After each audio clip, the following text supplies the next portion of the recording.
and welcome back for this closing discussion. I am here with Johan Rockström. Hi, Johan. Yes, great to be with you.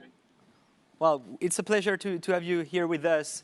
Here at ChangeNOW, it's during 3 days, a lot of solutions, people who are acting every day to have a positive impact on the planet and enter those planetary boundaries that we just seen in the movie.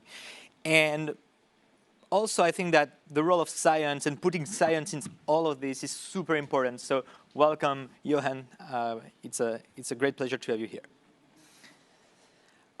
So very quickly, for those who haven't seen the movie yet, you are a scientist internationally recognized for your work on global sustainability issues, and more especially for leading the team of scientists who created the Planetary Boundaries Framework, which is now a real central piece of theory for a lot of other frameworks we've seen, like, for example, the Kate Raworth donut economics and many others.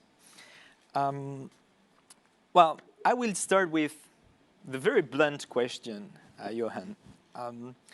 Well, first of all, why have you decided to make this, to work with Netflix to make this movie? Yeah, thanks, and wonderful to be with you. And this is, such an important moment in time. And actually, the Netflix movie is an expression of that. Scientifically, in my whole professional career, I've never been so nervous as today. We've never had so much scientific evidence that we are facing really, really dangerous risks, potentially risks that are irreversible. And we've entered the decisive decade when we need to transform, our last chance to transform, actually, to cut emissions by half and halt biodiversity loss and bring us back in a safe operating space of planetary boundaries. So, of course, as an academic, you feel the urge of trying to, share the knowledge to contribute as much as we all need to do for change. And when this opportunity came up to connect our planetary boundary science with dialogues with scientists, my colleagues around the whole world, and combine that with extraordinary footage from the Sir David Attenborough Our Planet series. We were given for free the unused footage from the Netflix Our Planet series, and then to be able to create a documentary which is then launched on Netflix, which then, just in the press of a button can reach the entire world, I believe can be one of those tools that is exactly what we need right now, because we know that incremental change is no longer an option. Now we need acceleration, we need amplification, we need speed, scale, innovation, doing the unexpected. And, if I can give my little contribution, I'm really happy to do so. I like that, doing the unexpected. I think this is a great piece of advice, I believe. We have the chance to have a few people here in the room and also a lot more online, and they can all ask questions through a chat, so I will receive some questions here also and ask them to you during the conversation, Johan. Well, the first topic I would like to bring here is that definitely the movie shows the burden we have to carry during the next decade and the generations living now on planet Earth.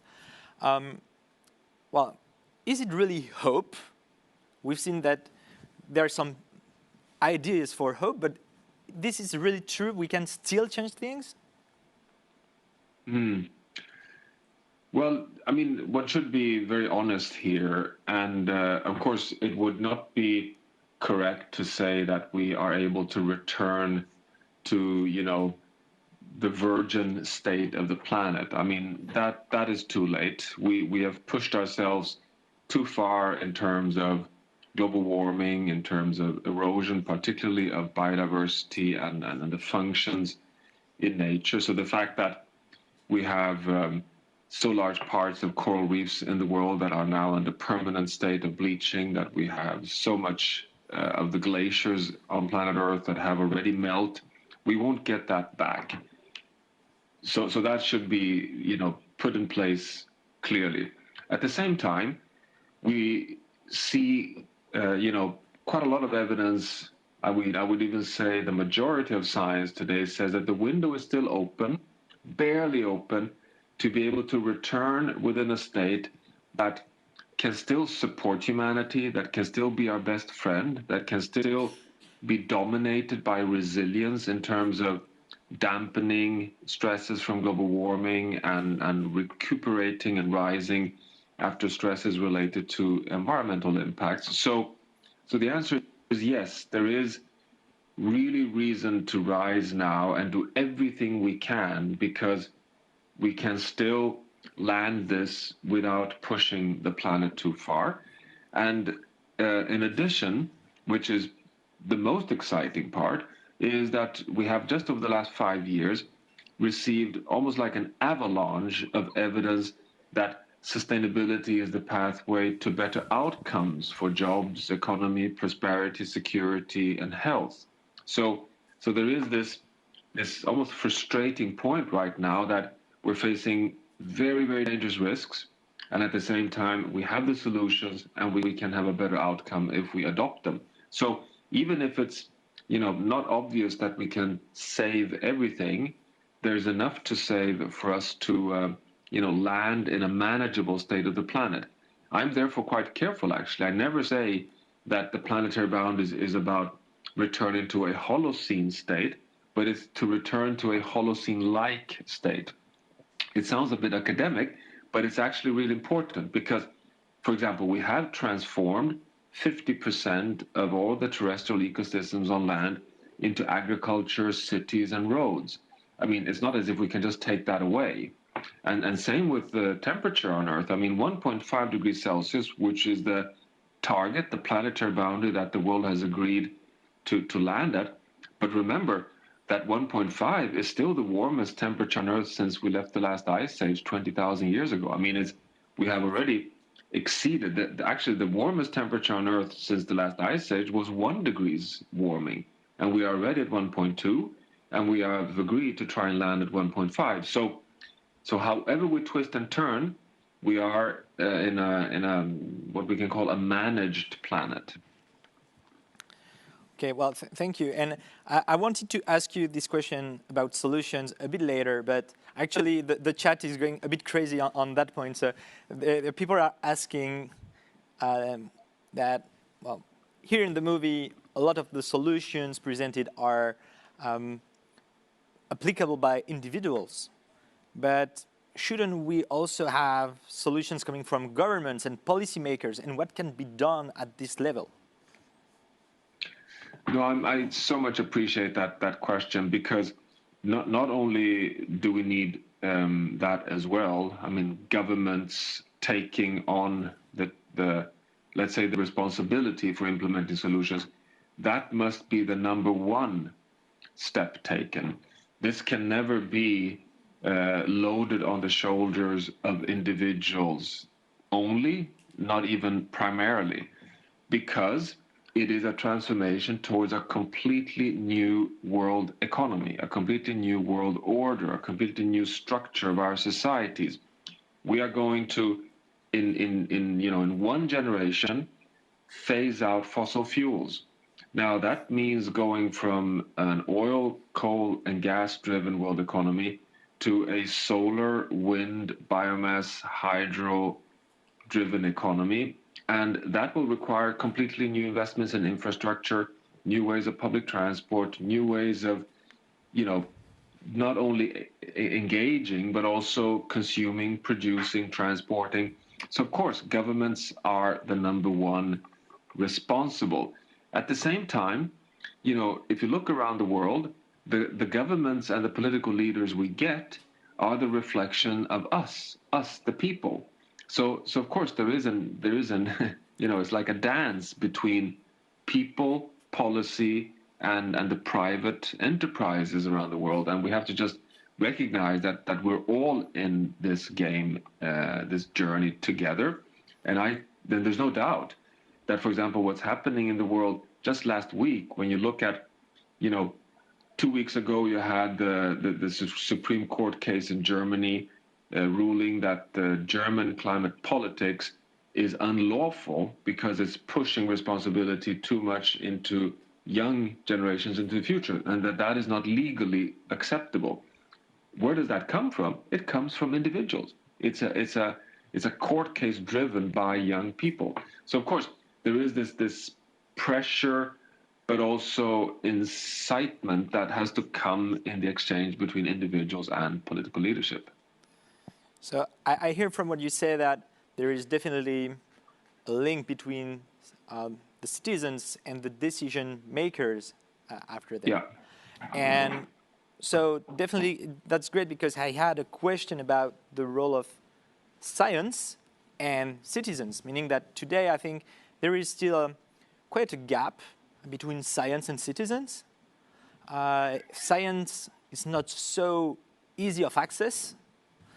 So how do you see that? How can we make scientists discuss more often with citizens? Maybe this is something super important.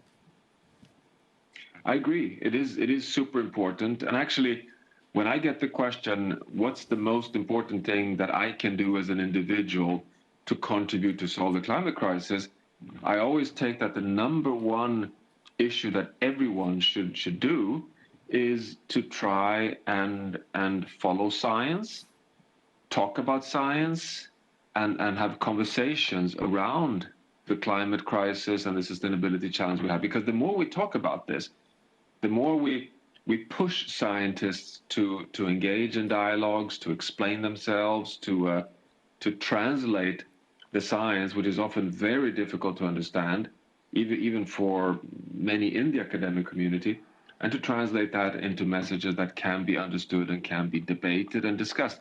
That's what we need, a vibrant conversation. So you're absolutely right. And we academics have, we must admit, we have, to a large extent, failed society there. We have allowed ourselves to be a kind of a quite protected elite doing our science for science. And that's the way academic careers are evolving. Now, I think we can clearly say that over the last 10 years, we see particularly environmental scientists, climate scientists, sustainability scientists stepping out of their comfort zone much, much more prominently, engaging not only with the citizens, but also with private sector enterprise, private sector leaders, and political leaders in a much more prominent way.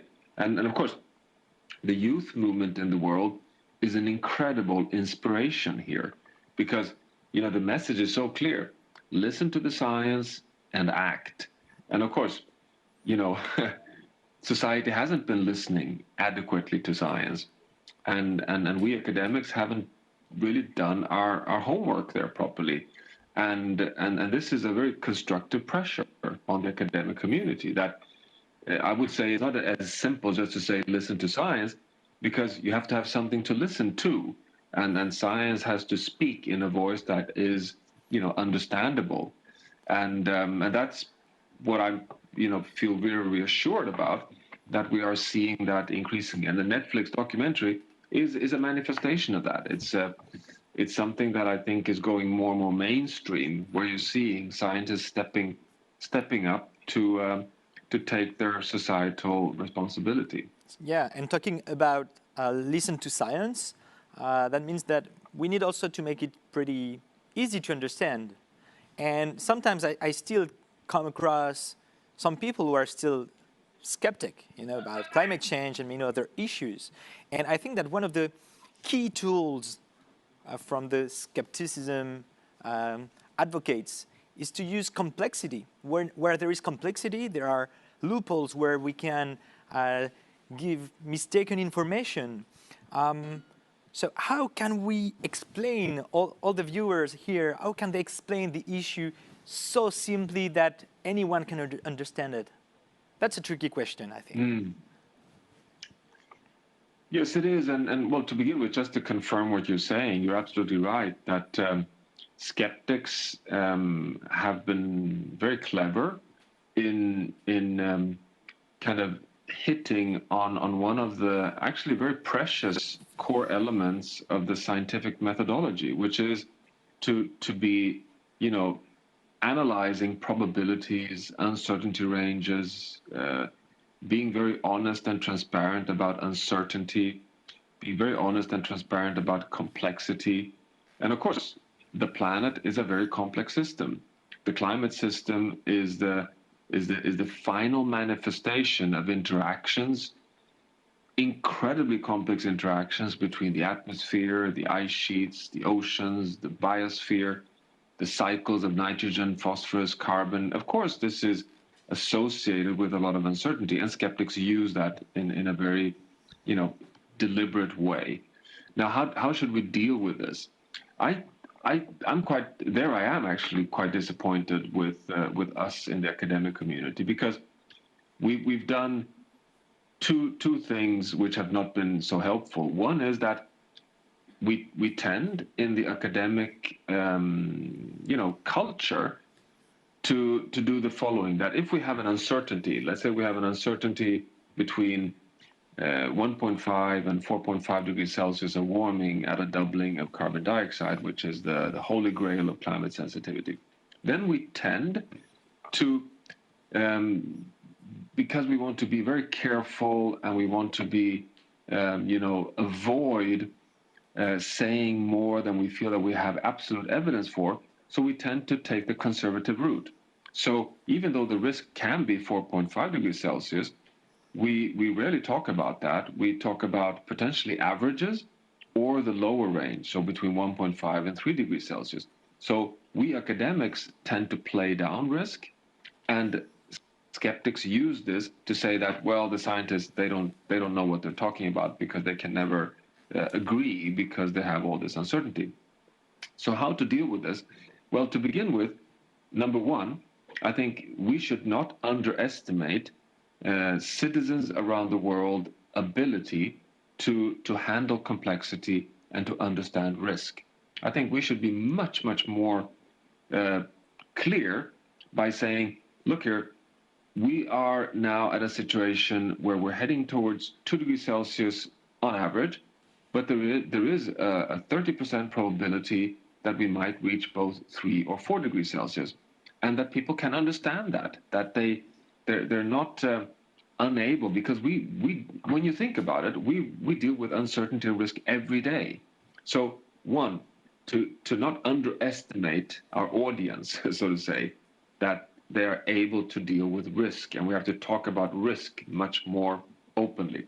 Secondly, which I think is another piece of the puzzle that we can do much better, which is to layer the message, because there are some fundamentals, and those fundamentals are so well established that there's zero uncertainty, that they're as unequivocally established as the fact that we have gravity, or that the planet circles around the sun.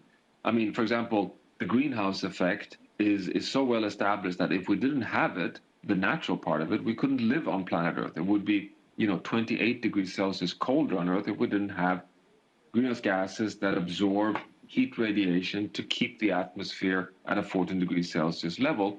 And that what we're doing is that we're adding additional gas that absorbs even more heat. That's the basis, and we should be very clear that we do not even discuss that. There is no room to discuss that. There are always crazy people out there who claim that the planet Earth is the center of the universe, or that gravity does not exist. I mean, you always have those outliers, but we shouldn't care about that because they're not relevant.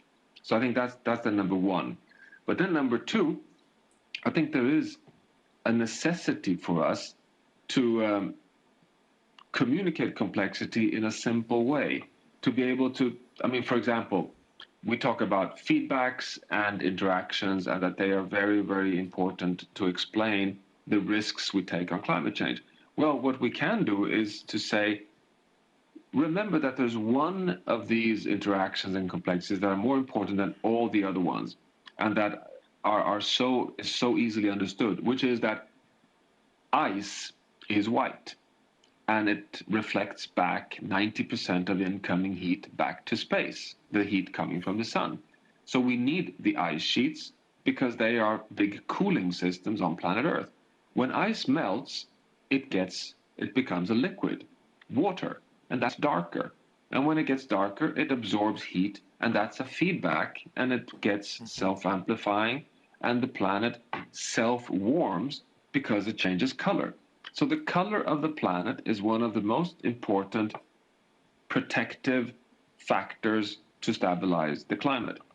I mean, we need to be able to put those, complex but quite fundamental, well-established truths much more at the forefront in our communication. And I think we are not really so good at doing that. So there are some pieces of the puzzle here that I think we can, shape a bit better so that we can break through this misuse of uncertainty and complexity that the skeptics are using. Well, thank you. Johan, I think we'll have time for 2 to 3 more questions, and I have a very deep question appearing on the chat, which is the current economic model of the planet, meaning capitalism, compatible with the respect of planetary boundaries? Yeah, that's a not only a deep question, but it's a very important question. And I should start by saying that the planetary boundary framework has been advanced by Earth system scientists and is completely agnostic to whether we have, a GDP-based market economy or whether we have some other paradigm. So we are simply setting the boundaries for a stable and resilient Holocene-like interglacial planet, a planet that can support us humans, period. We have to stay within those boundaries. This means that I'm not a judge on what kind of economy that can deliver human development within the boundaries. I must say that the current way we are, implementing capitalism is not aligning with planetary boundaries. We are allowing ourselves to have a GDP-based growth model that occurs at the expense of planetary boundaries, very deliberately. Why? Because we exploit for free, we pollute for free, and then we generate consumption and production, and then we create waste, which we don't pay for. So we, during the entire line, have a very awkward situation where we generate good economic growth with subsidies from the planet. And normally, conventional economists, capitalists, they don't like subsidies. They hate subsidies. They think that is a way of distorting the market. Well, that is exactly what's happening. We are distorting the market by having subsidies paid by planet Earth because we destroy the atmosphere, we overfish the oceans, we destroy and transgress all the planetary boundaries. So that could suggest that a deeply reformed capitalistic market economy where you internalize all the externalities, where you put a price on everything that we do wrong, and you put hard science boundaries on all the planetary boundaries, so you're not allowed to go outside, then I think you can have, a market-oriented neo-Keynesian type macroeconomic model as we have today. But there are so many flaws in the way we are implementing it today that I do see the necessity to have deep reforms. But I wouldn't say we absolutely need a completely different theory or economic model to have any chance to stay within the planetary boundaries. Why do I say that? Because it's urgent to return to the boundaries, but it will take at least several generations to get a new economic model. So we cannot wait for that. We have to succeed with the obsolete model we have. And I think we can do that by setting boundaries and putting a price on everything that we do wrong. And that can be done within the current model. We need to succeed with the obsolete model we have. I think that's a real catchphrase for this well, closing session, I think. Just for the last 5 minutes of ChangeNOW 2021, I'd like to take the path towards a bit more optimistic and action-driven discussion. And so, on the 9 planetary boundaries, what is the one you think we should be now acting with all our strength? Yeah, so we scientists declared 2020 as a super year. Now it was destroyed by the pandemic, so 2021 is the super year. Why did we declare 2020 as a super year? Well, it's for 2 reasons. One is that we know scientifically that this is the year when we have to bend the global curve of emissions, the last chance we have. And we also know that this is the year when we will have high-level summits, UN summits on biodiversity in Kunming, the COP15, the climate COP in Glasgow, COP26, and the United Nations Food System Summit. So this is 2021 is now the start of a decisive decade when we have to turn things around, and we have these big three summits. Why is that such a significant cocktail of potential transformative change? Well, it is because among the planetary boundaries, among the 9 boundaries, 2 actually, come out as being the core boundaries that are so decisive for all the other boundaries. And it's the biodiversity boundary, the nature boundary, and the climate boundary. So we actually need to act simultaneously on 2 fronts. We need to start decarbonizing the world energy system, meaning addressing the climate boundary heads on, and we need to start, halt the loss of biodiversity and transform the global food system so that we can feed humanity and keep the carbon sinks intact by no longer destroying our natural ecosystems for our food and all our biomass requirements. So there are 2 big planetary boundaries that we need to act on urgently: biodiversity and climate. And the good thing is that this is the year when we have a chance to do something about it. And I'm quite optimistic here because we start seeing more and more support for science-based targets on both of these. We have the net zero targets in the US, the European Union, and almost for China on climate. And we have a very, very active discussion now on a global goal for nature, meaning net zero loss of nature from 2020 onwards to regenerate and restore to a 0 point by 2030 and full recovery by 2050. So there is a movement towards acting very decisively on these 2 boundaries. And let's just cross our fingers that we can succeed there. Well, now I would like to ask you the very last question of this edition. We started this edition saying that what we needed the most was action and wisdom. So could you please share with all our viewers a call to action and also a few words of wisdom? No, thanks. I think this dialogue is phenomenally important. And well, action to me is about holding hands. Let's hold hands and let's talk to each other, to our friends, to everyone we know about, the new narrative. The new narrative, which is now based on so much scientific evidence that we are facing potentially very, very dangerous risks. But at the same time, we see that the transition can give a more prosperous, equitable, secure, and healthy future. It's modernity that we see in that lighthouse out there. It's the next step of human modernity. So that, to me, is the action point. The wisdom is really to recognize that we are no longer a small world on a big planet. We have now reached a saturation point. We are in the depth of the Anthropocene. We're hitting the ceiling of the hardwired processes that regulates the state of the planet. We are in the driving seat for the future of the planet, for the future of all future generations on Earth. So we have, the ultimate definition of justice is the right of all children and future generations to be handed a planet which is in an equal or better state than the planet that we who live here now was born on.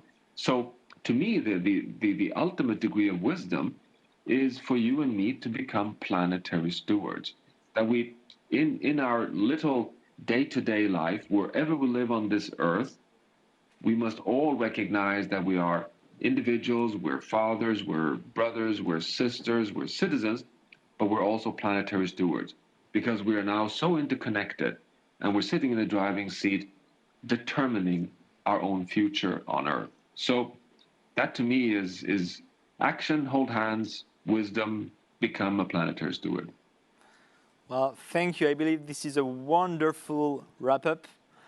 Thanks a lot, Johan, for all this knowledge and wisdom and science that you brought us. So thank you very much. And to all our viewers, I tell that this is time to close this 2021 edition of Change Now. This has been a pleasure. And as Johan just said, let's have the hands together and be stewards for the planet.